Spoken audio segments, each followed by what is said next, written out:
While Republicans are understandably very excited about Kennedy's visit, Democrats just held a press conference with Chris Mays and several other state senators to speak to the public about the threats that they believe that the Trump administration and Kennedy have on Arizona and its access to health care. At the Arizona State Capitol, Arielle Nelson, Cronkite News.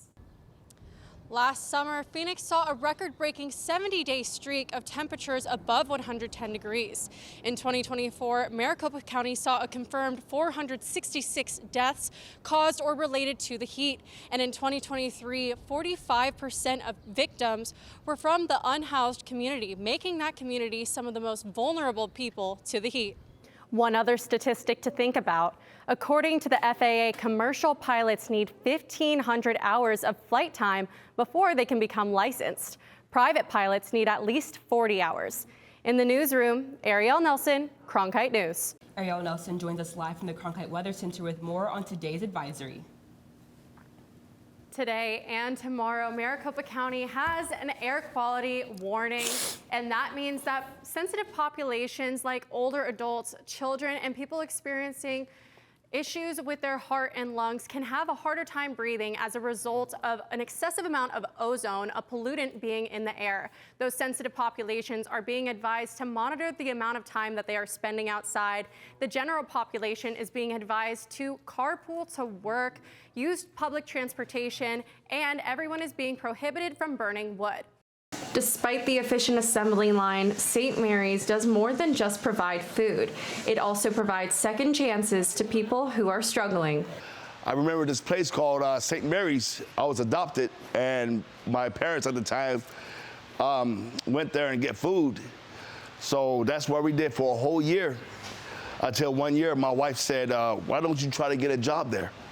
So I got a job here. Now Jerome Williams helps people experiencing food insecurity.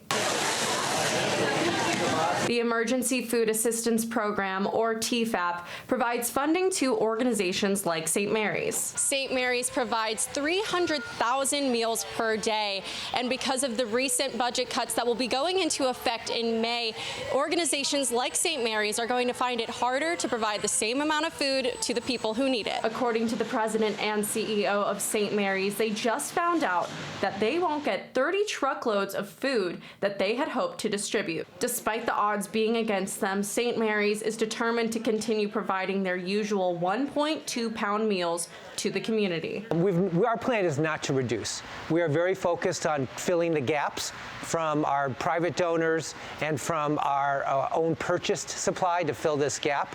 In the short term, we're going to cover it, but in the long term, we may have to make some adjustments. Despite the growing population of people struggling, Lou is passionate about ensuring the people of Arizona are fed and wants people to know that St. Mary's will not turn anyone away. At a time when demand is rising, getting news that the amount of food available to us is decreasing is very challenging. And we're hoping that folks out there understand the importance of this issue. No American should go hungry. In Phoenix, Arielle Nelson, Cronkite News. The price of eggs in America has continued to rise. Cronkite News reporter Arielle Nelson spoke with a local restaurant owner about its effects on their business. According to the National Consumer Price Index, the cost of eggs increased by 138% between January 2024 and January 2025. This is partially attributed to the outbreak of the highly pathogenic avian influenza, which has caused an imbalance in the number of chickens and the demand of eggs. Breakfast restaurant owners like John Stidham are reluctant to raise prices of their food, but because the avian flu has caused egg suppliers to increase their costs, he had to as well. Usually avian flu in the past has been for like a month and a half. So you absorb the price, you can absorb that and not raise your prices. But now it's predicted it's going to go on for a long time. Most breakfast restaurants usually have to raise prices some way. Some are charging a surcharge. I won't do that. But we're raising our price about 35 cents a dish, 40 cents a dish, which helps out. It doesn't cover the whole thing, not trying to cover the whole thing, just trying to be. Remember, we're in the hospitality business, not just a food business, so we're trying to just cover some of that cost. According to the USDA, the prices of eggs are not expected to decrease for the foreseeable future. In the newsroom, Arielle Nelson, Cronkite News. As a result of policy changes, some activists like Jose Patino worry that undocumented individuals will avoid seeking medical care at hospitals.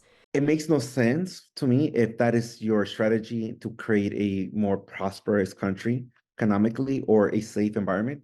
The DHS emphasized the importance of law enforcement having full access to sensitive areas. They released a statement saying criminals will no longer be able to hide in America's schools and churches to avoid arrest. The Trump administration will not tie the hands of our brave law enforcement and instead trust them to use common sense. Arizona Senator John Kavanaugh supports this policy change as he remembers his past in law enforcement. On some occasions, while we were arresting somebody, they would be injured, requiring hospitalization, and a police officer went to the hospital with them, and they were handcuffed to the bed. And the police officer stayed there. In a statement, Valleywise Health says Valleywise Health will comply with all laws, rules, and regulations while also making sure any individual who presents to our hospital or community health centers receives the care they need.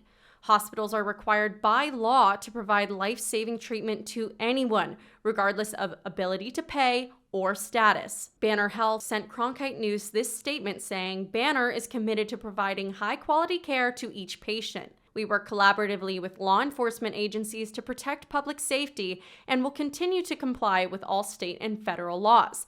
That includes complying with state and federal laws that protect patient privacy and personal information. Some supporters of the directive believe that arresting undocumented people in hospitals is important to ensure that dangerous individuals remain in custody. If there's somebody who should be picked up by ICE and they're in a hospital and ICE decides they don't want to just come back later and hope that they're still there, they want to take them to custody, they can do that. And the person would stay at the hospital, get treatment, but they would be under ICE custody. Patino disagrees with these policy changes, and he encourages people to remain calm when facing challenges. I always give them first, calm down, let's breathe, let's process this together.